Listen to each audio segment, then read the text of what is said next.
Hey y'all, Driftless Biker here, doing a little bit of voiceover work because I had camera problems on day 19. So it's going to be pretty limited footage from that day and very limited audio because camera problems, such as life. Started out our day heading from Fairbanks, made a first stop at North Pole, Alaska, which is a whopping 20 minutes, 30 minutes down the road. Uh, Many may know that I have played Santa Claus for over 30 years. So this was very much a mandatory stop for me. Uh, Very cool.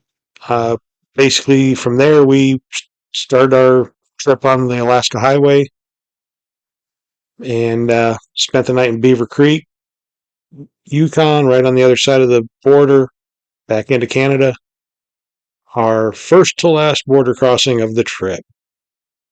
Beyond that, like I said, pretty limited footage because of the fact that I didn't have my GoPro working properly and only a few photo ops because we were trying to get going. We had a little bit of a late start due to, you know, saying goodbye to family and things like that. So that's the way it goes. Hopefully you're enjoying the videos and staying around for the rest of the ride back. All right, Biker out.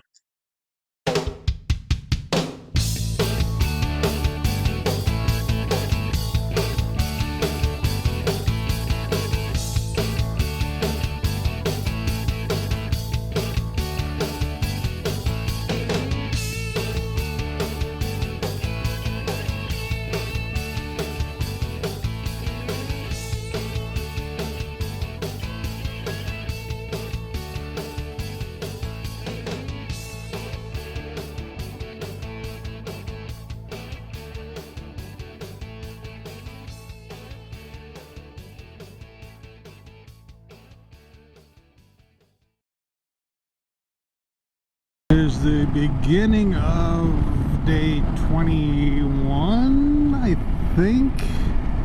I don't know, it's starting to blend together at this point. We're leaving Beaver Creek, Yukon territory now and heading towards Whitehorse and ultimately Watson Lake for the evening. We've stayed there earlier on the trip. We're going to spend another night there and then see what happens. I don't know. There's pretty much open Alcan from here on out for quite a ways. So we've got about 1,000 miles of Alcan ahead of us yet. So should be a beautiful day. Another sunshine, blue sky day. I'm loving it. It'll be warm today the way it sounds. Probably have to open some vents, but you know what? I'm very, very, very happy about that after the cold and wet we've had so much of the trip. It's always nice to have blue sky and sunshine, so I'll take it when I get it.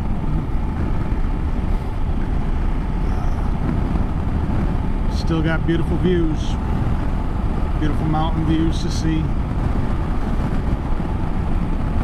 Bumpy pothole-filled frost heave roads that are just bumpier than hell, but you know, what do you do? They're worth it for those views. Dang.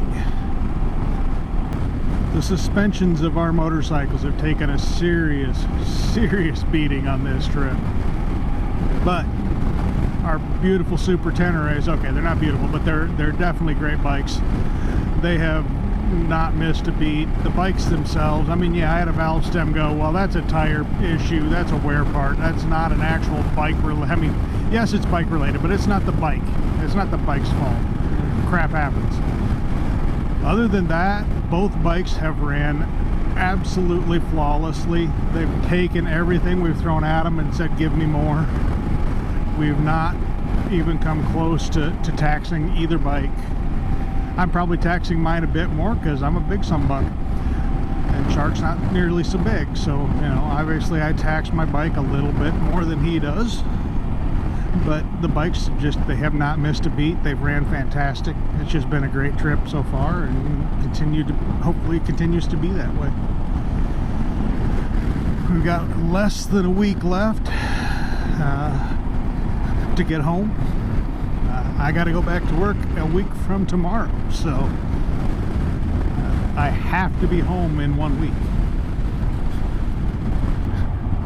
And contrary to popular belief, the Alcan is fully paved, although there's a lot of gravel and stuff in areas where they're working.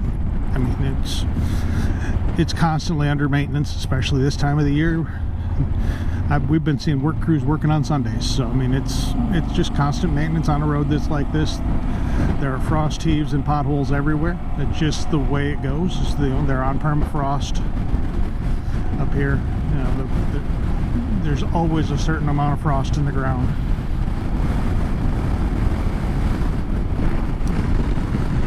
Damn it! Tried to miss that one, but I couldn't. Oh my goodness. It is going to be a minor miracle if I don't bend the other rim before I get home. Just from the potholes on this sucker. Holy cow. That pothole there was 18 inches wide and about 12 feet long. 6 inches deep. It's insane. That said, would I do the trip again? Abso-frickin-lutely. Would I change anything? Yeah. I would probably opt for the Dempster over the Dalton if I were doing it again. I'm glad we did the Dalton because we can say we did it. Everything I've heard, the Dempster seems to be a superior option. I don't regret doing the Dalton. I'm glad I can say I did it. But I don't really feel the need to do it again. And if I had the chance to come up here again and do it again, I would want to do the one I didn't do. Now it's cool. The views and the vastness of this region and this that we've seen on this trip are unreal.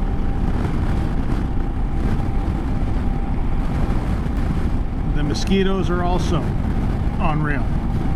Where we camped out last night, thank goodness I brought that Thermacell backpacker because that thing has been an absolute lifesaver. Is it perfect? No, not even close. There is no perfect solution for them. Everything has its advantages, disadvantages. It worked pretty well last night. Didn't seem to be as effective this morning as we're breaking camp, but you know, just another magnificent view. No big deal, you know.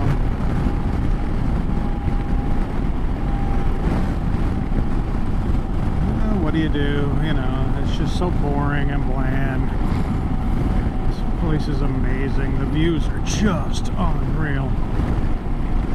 Hoping I get another good shot coming up here, coming around this little bump. And there we go. Beautiful mountain peak off to the distance.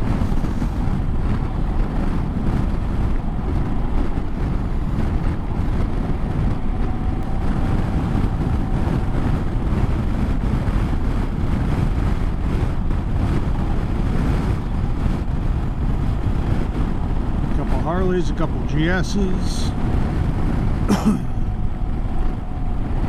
couple more frost heaves,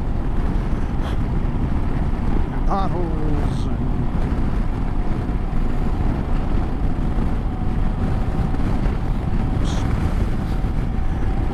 unreal. The scenery is just absolutely unreal. And I'm riding my motorcycle. Middle of late July now, enjoying myself, not at work for another week.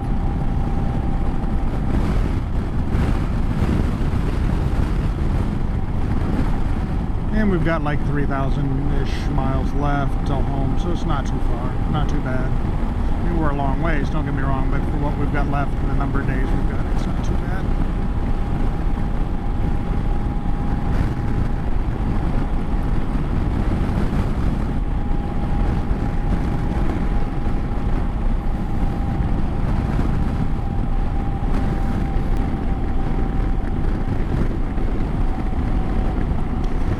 these pipes here on the left, they're trying to stabilize the permafrost to reduce the frost heaves. I don't know if it's going to work or not, but at least it's worth a shot.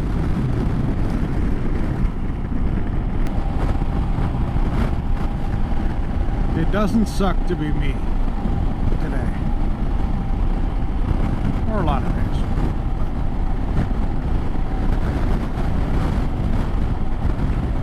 So many people talk about doing a trip like this and how it's so much and so big and so da da da da da da da da. This trip, Shark and I were talking about it, and he's really come up with a good way of looking at it. This has really been multiple trips. If you look at how we broke things up and what we did when and where and all that, this breaks up into multiple, probably 3 or 4 different distinct trips. Yes, it's all ultimately, the ultimate goal was to get to the Arctic Ocean, which we did. But you know, we had the days, basically the first 3 days, traveling across the United States, 3 or 4 days, get it until before we get even to Canada, out to Glacier. Glacier, that's a trip.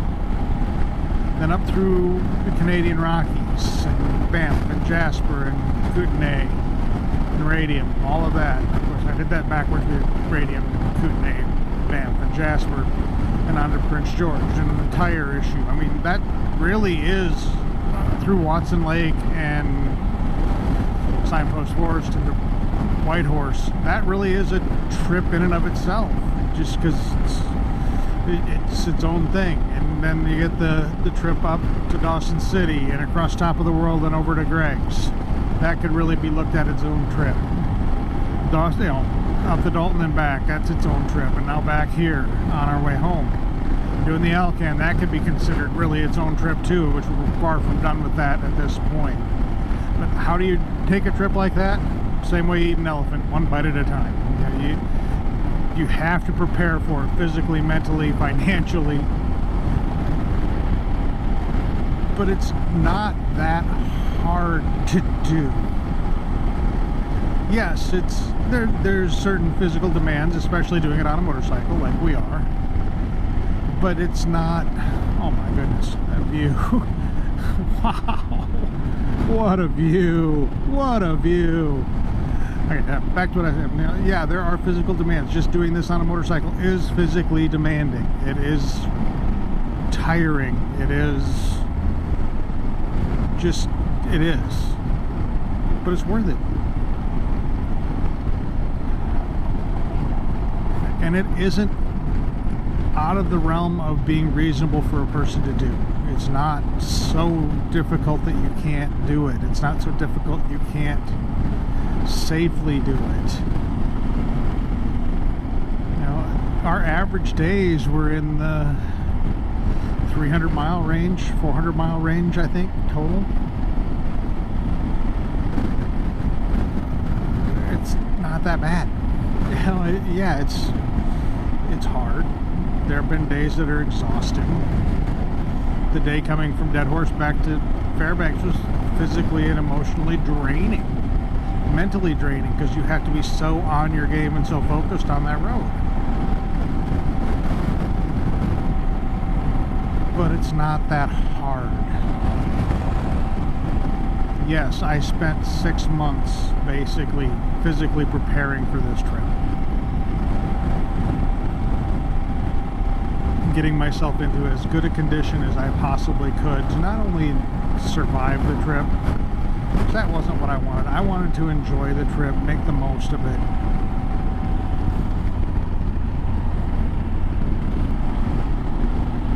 And not just survive it, but enjoy it and thrive on it. And I have. I've done exceptionally well as far as physically.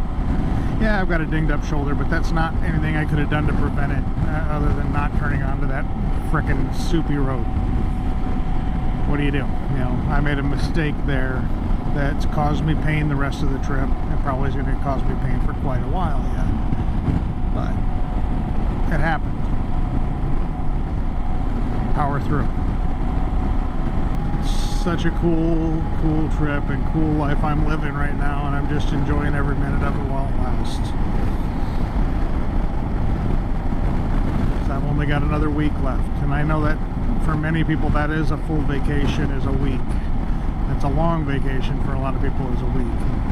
I'm blessed to be able to take a longer vacation. I can't do this all the time or every year or multiple times a year like somebody does, but you know, I'm 46 years old and I'm doing a trip, deep into a trip that many people would never even attempt or dream of, and I'm doing it.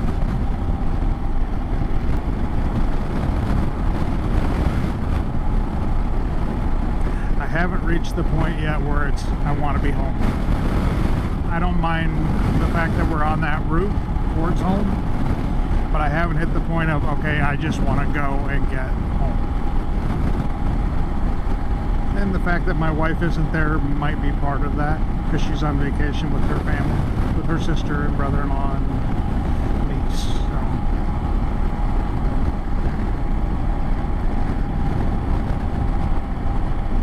So she's out hiking in Glacier National Park today, so I'm happy for her to enjoy that.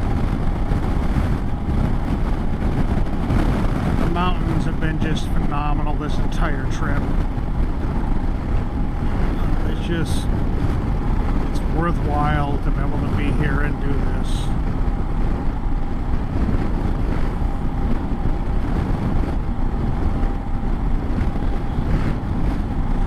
The work, the planning, all of that, the workouts, the physical preparation, the mental preparation, the expense are all worth it.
I can't imagine building a road through this.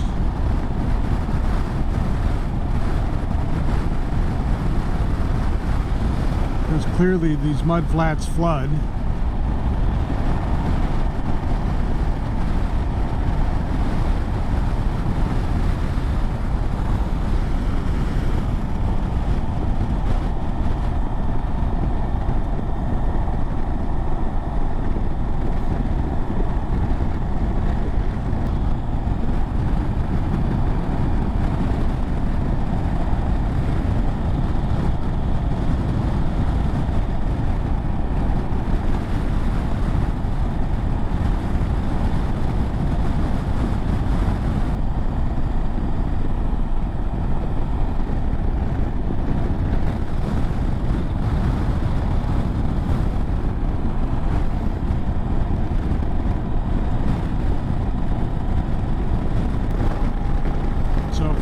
math is about right. We have roughly 1,000 miles left of the alligator.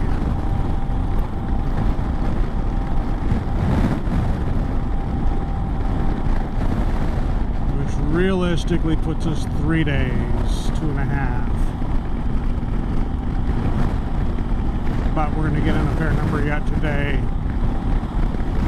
We're not even to Haynes Junction yet. We're going to probably go all the way to Watson Lake.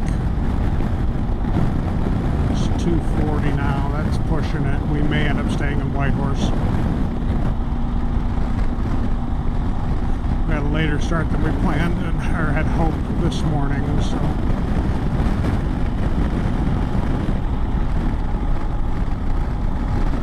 we may end up doing dinner and breakfast at the Air Force Inn, or we may wait to stay in Whitehorse.